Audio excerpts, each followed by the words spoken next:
I was a single dad, man, for a while. And so there was a lot of girl stuff that I just was not good at or prepared for, or maybe, like, I had to buy her a bra. And she was like, do you want to come with me to buy a bra? And I wanted to say, fuck no. Isn't that something you can do by yourself at the mall? But of course, responsible adult. I said, of course. And so we had to buy her this bra. I'm not going to get into crazy detail, but the bra was bigger than I was thinking I was going to have to buy. And I remember handing her the bra and saying, you're like Spider-Man now. With great power comes great responsibility. Those are great power. Use them for good, not for evil. And so, look, when they were growing up, Caitlin was his protector. And I'll tell you something else about my daughter. Freakishly strong. Freakishly 100%. strong. And like, there are times where I'd be like, can you open that jar for me? Like, fucking not kidding. I'd be like, I can't open it. She'd be like, give it to me. I'd be like, fuck you. There were times where we would like get a new piece of furniture and we couldn't lift it, and Kate would be I would like, have Caitlin help me on the other side. These guys would be like, I'm fucking. She'd be like, nah. Yeah. Kate would just pick up things by herself. Yeah, it was Crazy. Okay. Yeah. So one day, when they were younger, a big day out for us. And this is when they were younger, those indoor playgrounds with the slides and all that shit, those were new. So they were popping up all over the place. They were in one of those tubes, and I see, it was in the ball part of the tube where it was plastic so you could see in. This kid pushes him. And then I see Caitlin doing this.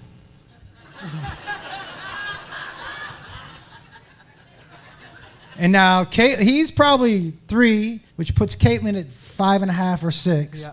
This boy was 10. She's going like this, and he goes, and she just goes, psh. His face turned my way in the window, and it was just tears coming out of this kid's face. You know what she did? She hugged him. They came back down to the table. I go, Kate, what was that? And she goes, well, he was picking on Jacob. And I told him, you don't pick on my brother. You don't pick on my brother. And he goes, what are you going to do? She goes, he asked me that, so I showed him. And she said, she hugged him and said, you'll win a fight someday. nasty. Can I tell you something else my daughter used to do? So, look, we had no money when I was single raising them. And so we would go out to eat once a month. And on that night, everybody gets to stop into 7-Eleven and get a dessert. Okay? And because where we would eat, the desserts would be too much, but we could buy a pack of gum or whatever. And so we go to P.F. Chang's. Kids want to go to P.F. Chang's. And we're eating, and I look at Caitlin after dinner, my daughter. She's probably 6. And she's chewing gum, and I was like, hey. And she goes, yeah. I go, you didn't get gum at 7-Eleven. And she goes, no. I go, where'd you get the gum? She goes, it's the P.F. Chang's gum. I was like,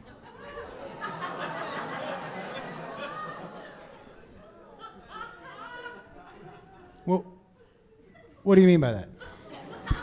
She goes, it's the gum that P.F. Chang's leaves out for people. I go, where? Where are they leaving it out?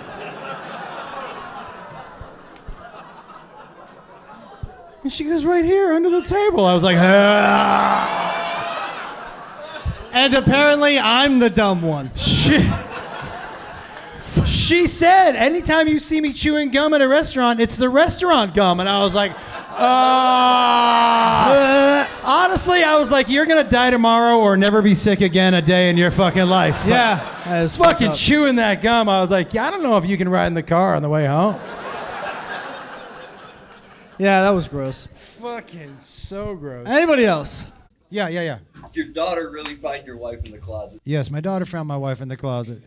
For those of you that haven't heard that story, man, when I was a single dad, You know, I didn't let anybody who I was dating meet my kids. I didn't quite understand why you needed to meet my kids, especially like a month in. I don't even know if I like you.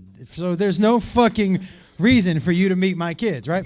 And so even with Beth, and I knew I was going to marry Beth almost immediately. I was like, you got to wait we got to wait 6 months. We got to make sure this is real. They don't need to meet you if we're not, right? So she would come over to the house, and she wasn't allowed to sleep in the bed because they couldn't wake up and see her there.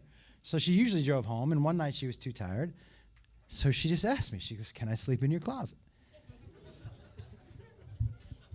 And I was like, it was a walk-in closet. And so, yeah, she wasn't fucking curled up like a cat at the bottom of the, yeah. So I go, you tell me you're going to come over, we're going to have sex, and you're going to sleep in the closet? She was like, yeah. I was like, okay. Oh, dude, I'm a gentleman. I put an air mattress down in there. She ended up with a little refrigerator, a picture of me, you know. So, so my daughter comes into the kitchen as I was I made breakfast and lunch in the morning, and their job was to get themselves dressed. And so she comes in the kitchen, and she goes, I can't find my shoes. And I said, babe, they're somewhere. She goes, I've looked everywhere. I go, you haven't looked everywhere. Go look everywhere. That's right. So she came back about 3 minutes later. No expression on her face. And she goes, yeah, I go, what's going on? She goes, I still can't find my shoes, and there's a stranger sleeping in your closet. And I was like, okay. I go, I'll help you find your shoes. But and this is, by the way, when I knew my daughter is a straight ride or die. Because I said to her, she was walking out of the kitchen, I go, babe, just out of curiosity, there's a stranger sleeping in my closet, and that's all the reaction I get? And on the way out of the kitchen, she looks at me and she goes, it's your closet, Daddy. None of my business what happens in your closet. I was like, I'm going to bury a body with this bitch. She's fucking ready. The only problem I ever had with my daughter is that she's been smarter than me since she was 6. And like half the time when we're sitting in our living room, I didn't understand a word that was coming out of her mouth. Like we'd be in my living room, I'd be like, what's up, baby? She's like, oh my God, Daddy. Oh my God, Daddy. Oh my God, Daddy. It's like having a f***ing dolphin in my living room, right? She came home one day and she was like, oh my God, Daddy, I have to tell you something so important. Oh my God, Daddy. Oh my God, Daddy. Chris tried to kiss me. I told him I wasn't sure if I was allowed to do that. I had to go home and ask my daddy. And I said, you know what, babe? Thank you very much for asking. Look, I know you're a teenager and your hormones are running crazy, and my job as your father is just to tell you what I know. And what I know is that God doesn't let little hookers into heaven. Do whatever you want to do with that information, babe. Listen, I used to like to embarrass them. That's true. And so he is the one who is the hardest to embarrass. My daughter, she at one point, we were driving to middle school, and she was like, drop me off here. I'm like, the school's up there. She was like, it's embarrassing if you drop me off in front of the school.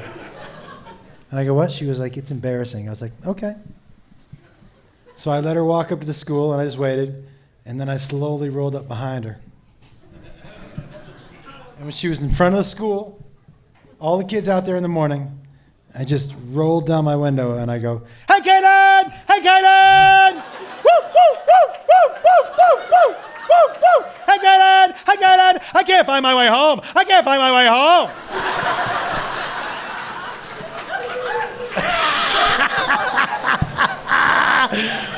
And she learned a valuable lesson. And that lesson was, don't tell him what bothers me. Ever. You learned that lesson fucking fast in our household. Oh, dude, if something bothers you, I will wear it out until it doesn't bother you anymore. The best joke I ever played on my kids. I'll tell you why this is my favorite, and then we got to wrap it up. I'll tell you why this is my favorite. Because I didn't even pull it on them. They pulled it on themselves. We were at Petco, and my daughter walks up to me. She was probably 5 or 6. And she walks up, and she's just, I know I didn't eat my breakfast. I know I didn't eat my breakfast. And I promise you when I get home, I will eat my breakfast. I promise you. But can I have a cookie? And I go, babe, I don't have any cookies. I didn't bring any cookies. It's morning time. She goes, no. I want one of the Petco cookies. Cruel. And I go, show me what you're talking about. Show me right now. Now, for those of you who have never been out of the house before to a Petco, what you don't know, they have these big, giant open bins of dog treats, and some of them look exactly like chocolate chip cookies. So she walks up and she goes, I go, you want to eat that cookie? And she goes, and I go, okay. I was pissed. Dude, because he ate his breakfast. He was like, I ate my breakfast. I ate my breakfast. He was like 3, stomping around. I ate my breakfast. And he was like, I want a cookie. I go, no, yeah, you don't get so loud about it. You want a cookie? And he goes, yeah. I go, okay. Now, my oldest son is probably 7 or 8, and he's looking at them, but he's not taking his eyes off of them. And he's talking to me, and he goes, that's dog food, right?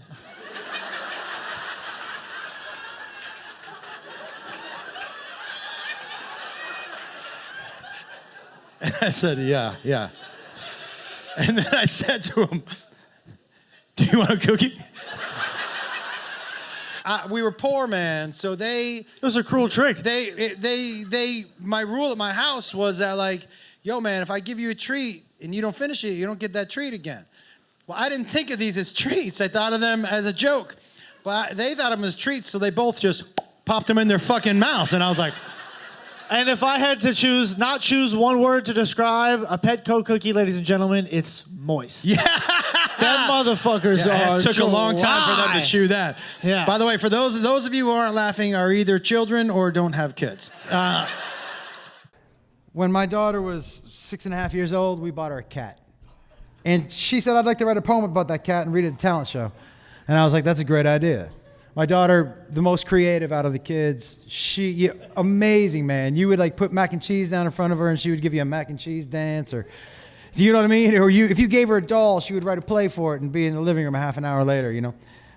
And so she said, I'd like to write a poem about the cat and read it at the talent show. So this is the poem that my daughter read at the talent show in front of the entire school. I just put it to music. Ooh, I love her, my pussy. I like to hug her, my pussy. Yeah, my pussy likes to run around. My pussy, she makes the cutest sounds, my pussy. She can be scary, my pussy. She's really hairy, my pussy. My pussy sleeps right on my chest. My pussy, she likes my brother best. My pussy, she's as happy as can be. And she's part of the family. Yeah, she likes to sleep all over the place. Ooh, my pussy, she lick your face. Ooh, my pussy, she lick your face.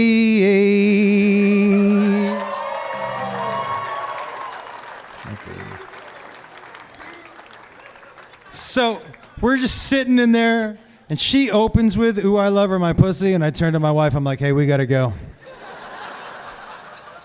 She said, why? I was like, the chorus is my pussy, like, we gotta get out of here, you know what I mean?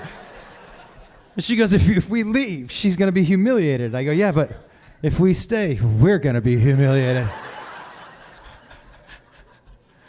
But we stayed. My wife's a better person than I am.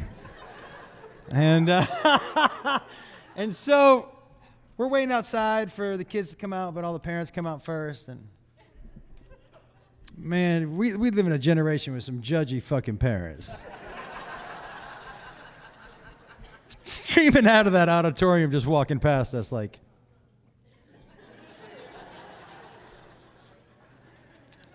And one woman walks up to me and she goes, "Hey." I go, "Yeah." She goes, "You really ought to proofread your daughter's poetry." Before she decides to read it in front of the entire school. And she walked off. And her husband walks up to me and he goes, "Your house sounds fun." And he just high-fived me.